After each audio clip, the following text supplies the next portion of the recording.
আসসালামু আলাইকুম। এটিএন বাংলা সংবাদে সবাইকে স্বাগত জানাচ্ছি। রোকসানা আক্তার মিম। শুরুতে বিআরবি কেবলস সংবাদ শিরোনাম।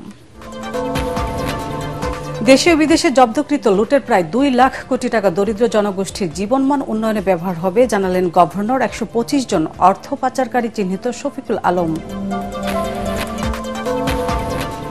আওয়ামী লীগ আমলের রাজনীতিবিদরা পালিয়ে গেলেও শক্তিশালী হচ্ছে আমলারা। ডক্টর দেবপ্রিয়। ফ্যাসিস্ট সরকারের মডেলে আসছে নতুন বাজেটে আমির খসরু।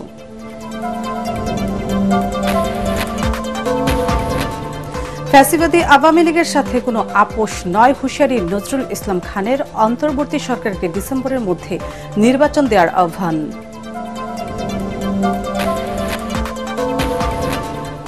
মেয়র হিসেবে ইশরাক হোসেনের শপথে বাধা আইনি জটিলতা এবং উচ্চ আদালতের রিট। উপদেষ্টা আসিফ মাহমুদ। পঞ্চম দিনের মতো সমর্থকদের গণভবন অবরোধ। এবং হত্যা চেষ্টা মামলায় চলচ্চিত্র অভিনেত্রী নুসরাত ফারিয়া কারাগারে। মামলা থাকায় গ্রেফতার জানালেন স্বরাষ্ট্র উপদেষ্টা। বিব্রতকর বললেন সংস্কৃতি উপদেষ্টা। শুনছিলেন বিআরবি কেবলস সংবাদ শিরোনাম। এবার বিস্তারিত। দেশে ও দেশের বাইরে জব্দকৃত লুটের প্রায় 2 লাখ কোটি টাকা দরিদ্র জনগোষ্ঠীর জীবনমান উন্নয়নে ব্যবহার করতে চায় সরকার। প্রয়োজনে আইনের সংশোধন করা হবে বলে জানিয়েছেন বাংলাদেশ ব্যাংকের governor doctor Ahsan H Mansur. Foreign service একাডেমিতে সংবাদ সম্মেলনে এই কথা বলেন তিনি।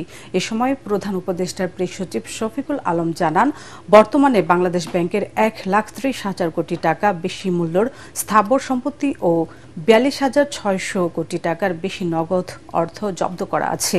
এছাড়া বিদেশে জব্দ করা টাকা ফিরিয়ে আনা হবে বলে জানান তিনি। বিস্তারিত তরিক ইসলামের রিপোর্টে। অর্থ পাচার, পাচারকৃত অর্থ ফেরত আনা ও আর্থিক খাতের সমসাময়িক বিষয়ে সোমবার প্রধান উপদেষ্টার সাথে বৈঠক করেন বাংলাদেশ ব্যাংকের governor doctor Ahsan H Mansur. পরে রাজধানীর ফরেন সার্ভিস একাডেমিতে সংবাদ সম্মেলন করেন গভর্নর। এ সময় পাচারকৃত অর্থ ফেরত আনতে বিভিন্ন দেশের সাথে সরকার যৌথভাবে কাজ করছে বলে জানান গভর্নর। জব্দ করা টাকা ও শেয়ার ব্যবহার করতে তহবিল গঠন করা হবে বলেও জানান তিনি। আমাদের হাতে কিছু অর্থ জব্দ করা আছে, যেটা বিভিন্ন ব্যাংকে এই যারা পলাতক আছেন বা যাদের নামে বিভিন্ন রকমের অর্থ আত্মসাৎ এবং পাচারের মামলা আছে, তাদের ডিপোজিট করা অর্থ সেগুলোকে আমরা জব্দ করা আছে। সেগুলোর ব্যবহার কিভাবে হবে সেটা নিয়ে আলোচনা হয়েছে। এই টাকাটা সরকারের হাতেই আছে, জব্দ করা আছে। এটা এখন আইনগত প্রক্রিয়াটা শুধু শেষ করতে পারলে দ্রুততার সাথে, আমরা যদি কোনো আইনগত পরিবর্তনও করে ফেলতে হয় দ্রুত করে আমরা এই ফান্ডটাকে হস্তান্তর করব সরকারের কাছে। সংবাদ সম্মেলনে প্রধান উপদেষ্টার প্রেস সচিব শফিকুল আলম জানান, বিদেশে জব্দ করা টাকা ফিরিয়ে আনা হবে। যে অ্যাটাচমেন্ট হচ্ছে স্থাবর সম্পত্তি, সেটার পরিমাণ হচ্ছে কোটি টাকায়। আভ্যন্তরীণ হচ্ছে 1,30,758 কোটি 0.7 কোটি টাকা আর কি। 1,30,758.7 কোটি টাকা। আর হচ্ছে মিলিয়ন ডলারের আছে, যেটা বৈদেশিক অ্যাটাচমেন্ট হয়েছে 164.03 মিলিয়ন ডলার। আর অস্থাবর সম্পত্তি যেটা ফ্রিজিং হয়েছে, এটা অস্থাবর সম্পত্তি হচ্ছে 42,614.27 কোটি টাকা। আর মিলিয়ন ডলারে সেটা হচ্ছে যে 20.78। এগুলো হচ্ছে ফ্রিজিং। এছাড়া 200 কোটি বা তার বেশি আকারের পাচারকৃত অর্থ বিদেশি আইনি সংস্থার মাধ্যমে ফেরত আনতে পরিকল্পনা নেওয়া হয়েছে বলে জানান প্রেস সচিব। এই সংক্রান্ত তরিক ইসলাম, এটিএন বাংলা, ঢাকা। আওয়ামী লীগের আমলে প্রতিষ্ঠিত চোরতন্ত্রের রাজনীতিবিদ ও ব্যবসায়ীরা পালিয়ে গেলেও আমলারা আরও শক্তিশালী হচ্ছে বলে মন্তব্য করেছেন সিপিডির সম্মানীয় ফেলো ডক্টর দেবপ্রিয় ভট্টাচার্য। নীতি সংস্কার ও জাতীয় বাজেট নিয়ে অংশীজন বৈঠকে তিনি কথা বলেন। এ সময় বিএনপির স্থায়ী কমিটির সদস্য আমির খসরু মাহমুদ চৌধুরী বলেন, ফ্যাসিস্ট সরকারকে পুরনো ইকোনমিক মডেলে নতুন বাজেট তৈরি করা হচ্ছে। শারফুল আলমের রিপোর্ট। বাজেট ও অর্থনীতির নীতি সংস্কার নিয়ে বহুপাক্ষিক অংশীজনদের বৈঠকে উঠে আসে দেশের ব্যবসা বাণিজ্য ও আর্থিক খাতের নানা প্রসঙ্গ। জিডিপির প্রবৃদ্ধি ও বিনিয়োগ বাড়ানো সহ কয়েকটি খাতে বাজেট বাড়ানোর পরামর্শ দিয়ে বক্তারা বলেন, অর্থনীতিতে স্বস্তি না ফিরলে কোনো সংস্কারই কাজে আসবে না। চলতি অর্থ বছরে জিডিপির প্রবৃদ্ধি 4 ভাগের কম হবে এমন আশঙ্কার কথাও জানান অর্থনীতিবিদরা। বাংলাদেশে এই ক্লেপ্টোক্রেসি বা যেটাকে চোরতন্ত্র বলে, এইটার ভিতরে ছিলেন আমাদের আমলারা, নির্দিষ্ট ব্যবসায়ী গোষ্ঠী যাদের আমরা অলিগার্ক বলি, কিছু রাজনীতিবিদরা পালিয়ে গেছে, ব্যবসায়ী গোষ্ঠীরা ম্রিয়মান হয়ে আছেন, আমলারা আবার পুনরুজ্জীবিত হয়েছে। একটা বাজেট তৈরি করার জন্য যেই পরিমাণে এবং সংস্কারের জন্য যেই পরিমাণে মন খুলে আলাপ আলোচনা করার, সেটা দেখলাম না। আসছে বাজেটে কর্মসংস্থান বাড়ানোর পাশাপাশি শিক্ষা, স্বাস্থ্য ও সামাজিক নিরাপত্তা খাতে বরাদ্দ বাড়ানোর তাগিদ দেন বিশ্লেষকরা। সরকারের যে বাজেট সেটা কন্টিনিউশন, বেসিক্যালি সেখান থেকে কোনো ডিপার্চার করে আলাদা করে কোনো কিছু করা হয়নি। দেশের অর্থনৈতিক প্রেক্ষাপট, বৈশ্বিক প্রেক্ষাপট, এইটাকে মাথায় রেখে কতটুকু বাজেটে চিন্তা করা হয়েছে, এই প্রশ্নগুলো আসলে আমাদের আনসার করা দরকার। We have to acknowledge the journey that we took from the destruction of the war and through the turbulent economic external economy, and we should also recall the liberation of Bangladesh happened when world economic order broke down. অর্থনৈতিক কর্মকাণ্ড পরিচালনায় সরকারের মধ্যবর্তী পরিকল্পনা না থাকা, শ্বেতপত্র প্রণয়ন committee সহ বিভিন্ন সংস্কার কমিশনের সুপারিশমালা যথাযথভাবে বাস্তবায়ন হচ্ছে না বলেও জানান অর্থনীতিবিদরা। বলবে যে হ্যাঁ, আমি ডিসক্রিশনারি পাওয়ার নাই করে দেব। শরফুল আলম, এটিএন বাংলা, ঢাকা। ফ্যাসিবাদী দল আওয়ামী লীগের সাথে কোনো আপোষ নয় এবং অন্য কাউকেও আপোষ করতে দেয়া হবে না বলে জানিয়েছেন বিএনপির স্থায়ী কমিটির সদস্য নজরুল ইসলাম খান। ভাবমূর্তি ক্ষুণ্ণ করতে বিএনপির বিরুদ্ধে একটি মহল অপপ্রচার চালাচ্ছে বলে অভিযোগ করেন তিনি। কাউকে সংগঠিত করতে অন্তর্বর্তী সরকারের নির্বাচন বিলম্বের চেষ্টা কিনা প্রশ্ন রাখেন তিনি। অন্যদিকে বিএনপি চেয়ারপারসন উপদেষ্টা জয়নুল আবেদিন ফারুক অভিযোগ করেন, অন্তর্বর্তী সরকারের পক্ষপাতমূলক আচরণ দৃশ্যমান হচ্ছে। কামরুজ্জামান রাজীবের রিপোর্ট। নির্বাচন বানচালের ষড়যন্ত্র প্রতিহতের দাবিতে জাতীয় প্রেস ক্লাবে নাগরিক সমাবেশের আয়োজন করে 12 দলীয় জোট। এতে প্রধান অতিথি হিসেবে যোগ দেন বিএনপির স্থায়ী কমিটির সদস্য নজরুল ইসলাম খান। তিনি বলেন, গণতন্ত্র প্রতিষ্ঠার জন্য মানুষ জীবন দিয়েছে, জনগণের সেই আকাঙ্ক্ষা অন্তর্বর্তী সরকারকে পূরণ করতে হবে। তিনি বলেন, নির্বাচন কমিশন ও ঐকমত্য কমিশনের প্রস্তুতিও প্রায় শেষ। তাহলে ডিসেম্বরের মধ্যে নির্বাচন হতে বাধা কোথায় তা অন্তর্বর্তী সরকারকে পরিষ্কার করতে হবে। বিএনপির বিরুদ্ধে আওয়ামী লীগ পুনর্বাসনের অভিযোগের কড়া সমালোচনা করেন তিনি। বিএনপির মহাসচিব সহ এমন কোন নেতা আছে যার বিরুদ্ধে অন্তত 50টা মামলা নাই? আমরা বেঁচে থাকতে আওয়ামী লীগের সঙ্গে আপোষ কেউ করবে? আরে আমরা তো নাই, অন্য কেউ করতে গেলে তাকে পর্যন্ত আমরা বাধা দেব। নির্বাচন কমিশন বলছে তারা জুন মাসের মধ্যে নির্বাচন করার জন্য প্রস্তুত হয়ে যাবে। তাহলে আপনি নির্বাচন ডিসেম্বরের মধ্যে করতে বাধাটা কোথায়? এখন যদি বলেন যে না আরো দেরি করতে হবে, কারণ যদি গোপন থাকে যে আপনার সংগঠিত হতে একটু সময় লাগবে, কিংবা আপনি কারো কারোর সঙ্গে একটু জোটের চেষ্টা করতেছেন, সেই জোটটা বানানোর জন্য একটু সময় লাগবে, আবার যে তরুণ প্রজন্ম আজ পর্যন্ত ভোটই দিতে পারে নাই, সেটা থেকে বঞ্চিত রাখবেন। আরেক আলোচনা সভায় বিএনপি নেতা জয়নুল আবেদিন ফারুক দাবি করেন, স্বৈরাচারের দোসররা সরকারকে প্রভাবিত করছে, অন্তর্বর্তী সরকারের নির্বাচন নিয়ে গড়িমসি তারই প্রমাণ। শেখ হাসিনার কিছু কিছু দোসর আপনার আশেপাশে এখন বসে আছে, তার প্রমাণ করিডোর, তার প্রমাণ নির্বাচন দেরিতে করা, বিলম্বিত করা, সুনির্দিষ্ট তারিখ না দেওয়া। আপনাকে সরকারে বসিয়ে দিয়েছি মানুষের কথা শোনার জন্য, জনগণের কথা শোনার জন্য, গণতন্ত্রের জন্য, একটা সুষ্ঠু নির্বাচনের জন্য, জনপ্রতিনিধিদের ক্ষমতা হস্তান্তরের জন্য, নতুন কাউকে সমর্থন দিয়ে তাদেরকে সংগঠিত করার জন্য নয়। নেতারা বলেন, গণ অভ্যুত্থানের মাধ্যমে আসা সরকারকে ষড়যন্ত্রকারীদের সাথে নয়, গণতন্ত্রকামী মানুষের পক্ষে থাকতে হবে। কামরুজ্জামান রাজীব, এটিএন বাংলা, ঢাকা। বহির্বিশ্বে যারা দেশকে প্রতিনিধিত্ব করবে তাদের দায়িত্ব রাষ্ট্র নেবে বলে জানিয়েছেন বিএনপির ভারপ্রাপ্ত চেয়ারম্যান তারেক রহমান। তিনি বলেন, বর্তমানে দেশের 4টি বিভাগে বিকেএসপি রয়েছে। তার দল সরকার গঠন করলে দেশের সকল বিভাগে একটি করে ক্রীড়া শিক্ষা প্রতিষ্ঠান বা বিকেএসপি প্রতিষ্ঠা করা হবে, যাতে ভালো মানের খেলোয়াড় তৈরি হয়। প্রয়োজনে খেলোয়াড় তৈরি করতে সিলেবাস পরিবর্তন আনার কথা উল্লেখ করেন তিনি। পশ্চিম লন্ডনের একটি 5 তারকা হোটেলে আরাফাত রহমান কুকু স্মৃতি ক্রিকেট টুর্নামেন্ট 2025-এর পুরস্কার বিতরণী অনুষ্ঠানে প্রধান অতিথির বক্তৃতায় এসব কথা বলেন বিএনপির ভারপ্রাপ্ত চেয়ারম্যান। তারেক রহমান বলেন, যারা খেলাধুলার মাধ্যমে বহির্বিশ্বে বাংলাদেশকে রিপ্রেজেন্ট করবে তাদের দায়িত্ব নেবে রাষ্ট্র। আগামীতে যদি ইনশাআল্লাহ আল্লাহর রহমতে বাংলাদেশের মানুষের সমর্থন নিয়ে আমাদের দল বিএনপি সরকার গঠনে সক্ষম হলে অনেকগুলো বিষয়ের পাশাপাশি কিভাবে বাংলাদেশের ক্রীড়াটাকে কম বেশি সাজাতে চাই, অথবা কিভাবে বাংলাদেশের আগামী ভবিষ্যৎ প্রজন্ম যারা তাদের কাছ থেকে খেলোয়াড় বের করে নিয়ে আসতে চাই, বিভিন্ন ডিফারেন্ট স্পোর্টসের খেলোয়াড়কে বের করে নিয়ে আসতে চাই। স্কুল থেকে ট্যালেন্ট হান্ট করি যারা স্পোর্টসম্যান, আমরা সবগুলো বিভাগে একটা করে বিকেএসপি করতে চাই।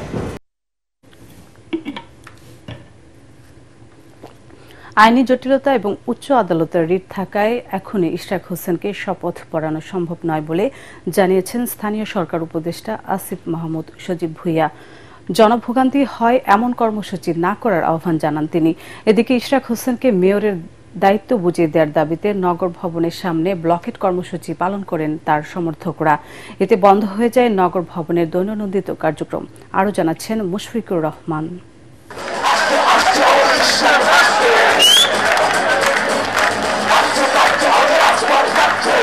প্রতিবাদী গান আর বিক্ষোভে নগর ভবনের সামনে চলে ইশরাক সমর্থকদের ব্লকেট কর্মসূচি। স্লোগানে মিছিলে প্রকম্পিত হয় ঢাকা দক্ষিণ সিটির নগর ভবন এলাকা। ইশরাক হোসেনকে মেয়রের দায়িত্ব বুঝিয়ে দেওয়ার দাবিতে টানা 5 দিন ধরে চলা আন্দোলনের দাবি একটাই, যে কোনো মূল্যে দক্ষিণের নগরপিতা হিসেবে ইশরাককেই দায়িত্ব দিতে হবে। দাবি আমাদের একটাই, আমরা ইঞ্জিনিয়ার ইশরাক হোসেনকে মেয়র হিসেবে দেখতে চাই। তারা তো উপদেষ্টা হয়ে বসে আছে, কিন্তু এখানে তো ঢাকাবাসী পুরান ঢাকায় এসে তারা দেখুক সশরীরে যে আমাদের কি বহাল অবস্থা। আমাদের ঢাকা দক্ষিণে যে অপকর্মগুলো হচ্ছে সেগুলোকে চোখ ঘুরতে গিয়ে সাপের মতো বের হয়ে চলে আসবে। এই জন্য ইশরাক হোসেনকে তার যোগ্য আসনে বসতে দেওয়া হচ্ছে না। এদিকে নানা জটিলতা থাকায় স্থানীয় সরকার মন্ত্রণালয় এখনই এই বিষয়ে কোনো পদক্ষেপ নিতে পারছে না বলে জানিয়েছেন উপদেষ্টা আসিফ মাহমুদ সজীব ভুইয়া। এখানে অনেকগুলো আইনি জটিলতা আছে, সেগুলো আমরা আইন মন্ত্রণালয়ের থেকে জানতে চেয়েছি যে কি ধরনের আইনি জটিলতা আছে কিংবা আছে কিনা, এবং এর বাইরেও মেয়াদ সংক্রান্ত জটিলতা আছে। এর বাইরে আবার আমরা একটা লিগ্যাল নোটিশ পেয়েছি রিটের বিষয়টা, এবং আইন মন্ত্রণালয়ের মতামত পাওয়া গেলে কোনো ধরনের আইনি জটিলতা না থাকলে শপথ দিতে কোনো অসুবিধা নেই। যারা সেখানে আন্দোলন করছেন আমরা দেখেছি বেশিরভাগই একটি নির্দিষ্ট রাজনৈতিক দলের নেতাকর্মী। আমাদের প্রত্যাশা থাকবে যে নগরবাসীর যে ভোগান্তি, এবং ভোগান্তিটা শুধুমাত্র রাস্তা বন্ধ করে দেওয়ার জন্য নয়। আপনারা জানেন যে অনেক রেগুলার কাজ আছে সিটি কর্পোরেশনের, সেগুলো এক ধরনের স্থবিরতা হয়ে আছে। এই ভোগান্তি নিরসনের জন্য ওনারা ধৈর্য দেখাবেন। এদিকে দাবি আদায়ে মঙ্গলবারও নগর ভবনের সামনে অবস্থান কর্মসূচি ঘোষণা দিয়েছেন ইশরাক সমর্থকরা। মুশফিকুর রহমান, ATN বাংলা, ঢাকা। ইশরাক হোসেনকে মেয়র হিসেবে শপথ না পড়ানো হলে আরো বৃহৎ আন্দোলনের হুঁশিয়ারি দিয়েছেন বিএনপির স্থায়ী কমিটির সদস্য সালাহুদ্দিন আহমেদ। সিলেটে দলের সদস্য সংগ্রহ কার্যক্রমের উদ্বোধন করে তিনি আরও বলেন, আদালতের রায়ের পর সরকার এ নিয়ে টালবাহানা করছে, যা গ্রহণযোগ্য নয়। সরকারের ভেতরের একটি অংশ জাতীয় নির্বাচন নিয়ে নানাভাবে ষড়যন্ত্র করছে অভিযোগ করে এ বিষয়ে প্রধান উপদেষ্টাকে সতর্ক থাকার আহ্বান জানান সালাহুদ্দিন আহমেদ। যারা ইঞ্জিনিয়ার ইশরাক হোসেনকে শপথ গ্রহণ করানোর ব্যবস্থা করুন, অন্যথায় ঢাকার এই আন্দোলনকে কেন্দ্র করে হয়তো আরো বৃহত্তর জুলাই অভ্যুত্থানে হত্যা চেষ্টা মামলায় অভিনেত্রী নুসরাত ফারিয়া এখন কারাগারে। রাজধানীর ভাটারাই থানায় দায়ের করা একটি মামলায় জামিন নামঞ্জুর করে তাকে কারাগারে পাঠিয়েছেন ঢাকা মেট্রোপলিটন ম্যাজিস্ট্রেট আদালতের বিচারক সারাহা ফারজানা হক। 22 মে তার জামিনের বিষয়ে শুনানি হবে। এদিকে স্বরাষ্ট্র উপদেষ্টা জানিয়েছেন, মামলা থাকায় নুসরাত ফারিয়াকে আটক করা হয়েছে। যদিও ঘটনাটি বিব্রতকর বলে মন্তব্য করেছেন সংস্কৃতি উপদেষ্টা। আরও জানাচ্ছেন ইমদাদুল্লাহ বাবু।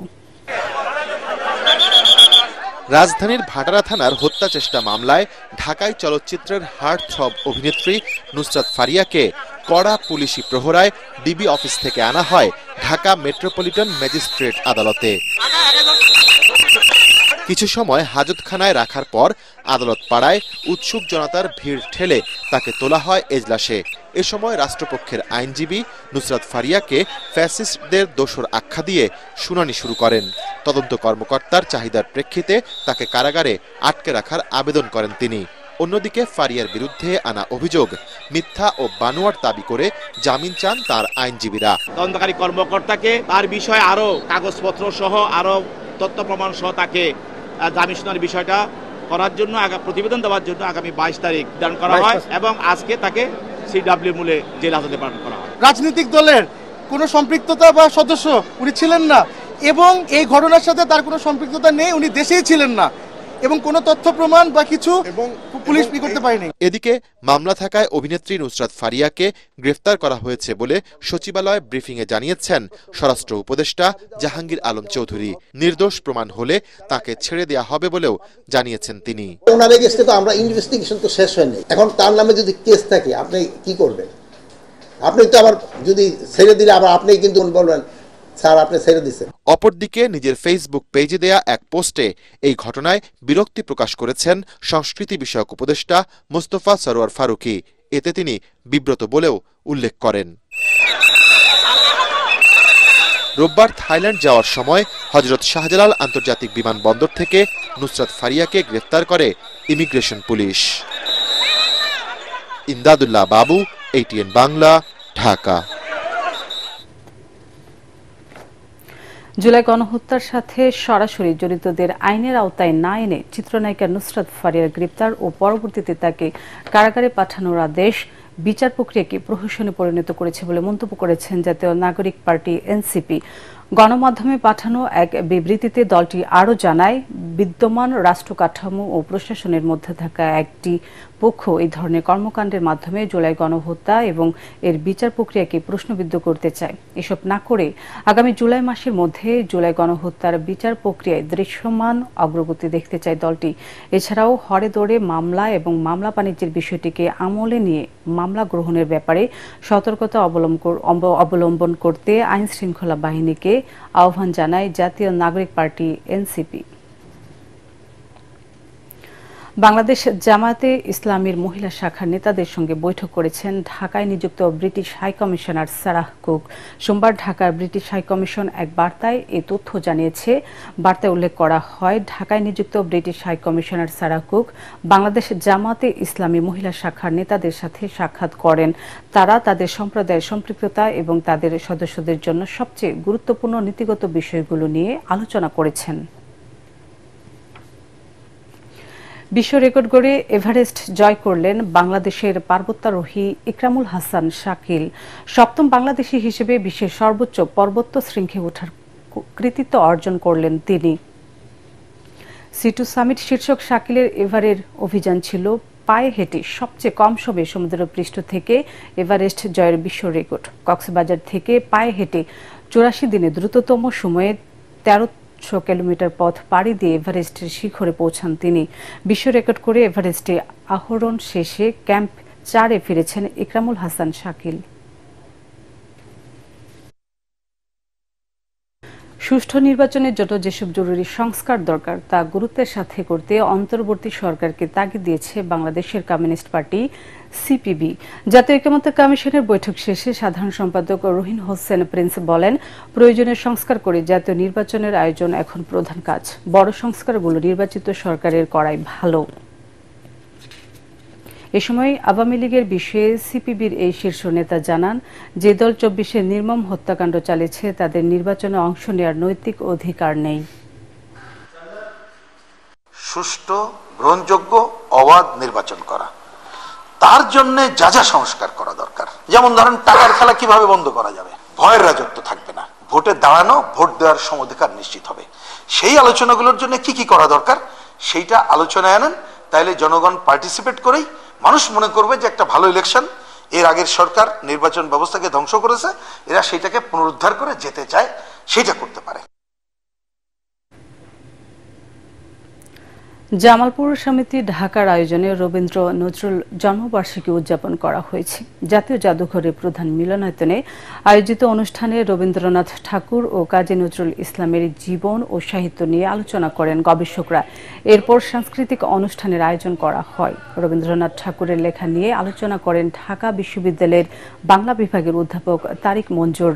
কাজী নজরুল ইসলামের জীবন ও কাব্য নিয়ে আলোচনা করেন নজরুল ইনস্টিটিউটের সাবেক নির্বাহী পরিচালক জাকির হোসেন, নজরুল গবেষক ও বাচিক শিল্পী টিটু মুন্সি, জাতীয় কবিতা পরিষদের সভাপতি কবি মোহন রাইহান।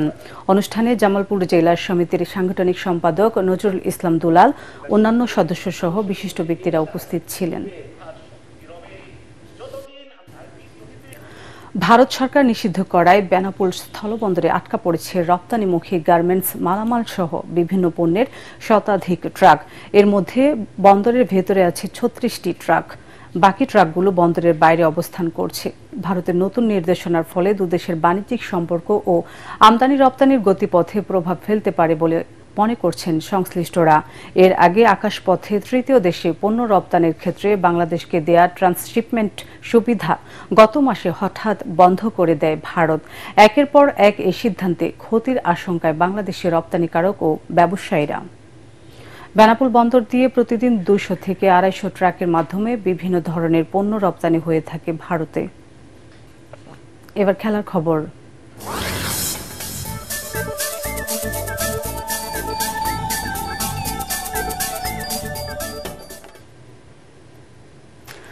বাংলাদেশের পাকিস্তান সফর নিয়ে কোনো সমস্যা নেই বলে জানিয়েছেন যুব ও ক্রীড়া উপদেষ্টা আসিফ মাহমুদ সজীব ভুঁইয়া। দুপুরে জাতীয় ক্রীড়া পরিষদের ইউএনএফপির সাথে এক চুক্তি স্বাক্ষর অনুষ্ঠান শেষে এমনটা বলেন তিনি। এ সময় তিনি যোগ করেন, এতদিন যারা দুর্নীতি করেছে তারাই বিসিবির গঠনতন্ত্র সংশোধনে বাধা দিচ্ছে।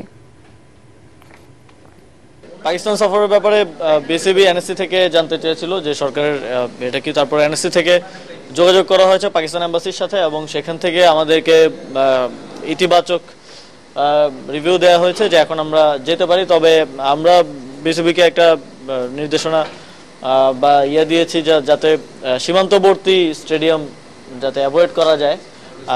সেক্ষেত্রে বিসিবি এখন পাকিস্তান ক্রিকেট বোর্ডের সাথে কথা বলে যতটা নিরাপদ ভাবে এই সফর শেষ করা যায়।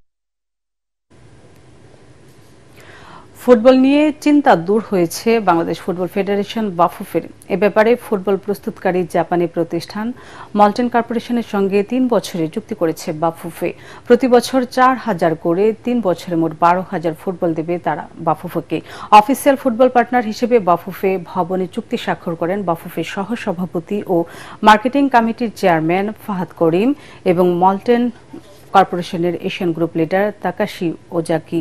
এ সময় উপস্থিত ছিলেন বাফুফের সহসভাপতি নাসের শাহরিয়ার জাহেদি ও ওয়াহিদুদ্দিন চৌধুরী হ্যাপি। আন্তঃজেলা নারী ভলিবল প্রতিযোগিতায় চ্যাম্পিয়ন হয়েছে সাতক্ষীরা জেলা দল। রাজধানী শহীদ নূর হোসেন জাতীয় ভলিবল স্টেডিয়ামে প্রতিযোগিতার ফাইনালে সাতক্ষীরা জেলা 3-0 সেটে পরাজিত করে রাজশাহী জেলাকে। ফাইনাল শেষে বিজয়ী ও বিজিত দলকে পুরস্কৃত করেন ইফাত গ্রুপের চেয়ারম্যান ইফতেখার আহমেদ টিপু। এ সময় উপস্থিত ছিলেন বাংলাদেশ ভলিবল ফেডারেশনের সাধারণ সম্পাদক বিমল ঘোষ ভুলু, নারী ভলিবল উপকমিটির চেয়ারম্যান শারমিন হাসান তিথি, সম্পাদক আমিরুল হোসেন আপন সহ অন্যান্যরা। 3 দিনের এই প্রতিযোগিতায় মোট 12টি দল অংশ নেয়।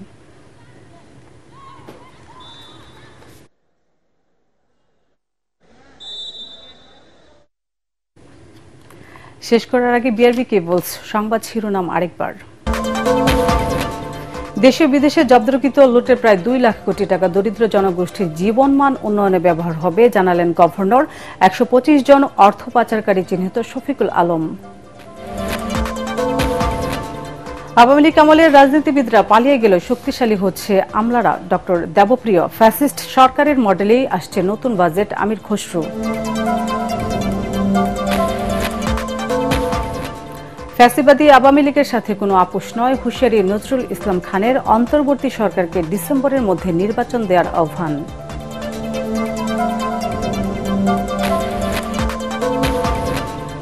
মেয়র হিসেবে ইশরাক হোসেনের শপথে বাধা আইনি জটিলতা এবং উচ্চ আদালতের রিট উপদেষ্টা আসিফ মাহমুদ। পঞ্চম দিনের মতো সমর্থকদের নগর ভবন অবরোধ। এবং হত্যা চেষ্টা মামলায় চলচ্চিত্র অভিনেত্রী নুসরাত ফারিয়া কারাগারে, মামলা থাকায় গ্রেফতার জানালেন স্বরাষ্ট্র উপদেষ্টা। বিব্রতকর বললেন সংস্কৃতি উপদেষ্টা। পরবর্তী সংবাদ দেখার আমন্ত্রণ জানিয়ে এখনকার মতো শেষ করছি। এটিএন বাংলা সংবাদ ইউটিউবে দেখতে ব্রাউজ করুন youtube/ATN বাংলা নিউজ। এতক্ষণ সাথে থাকার জন্য ধন্যবাদ।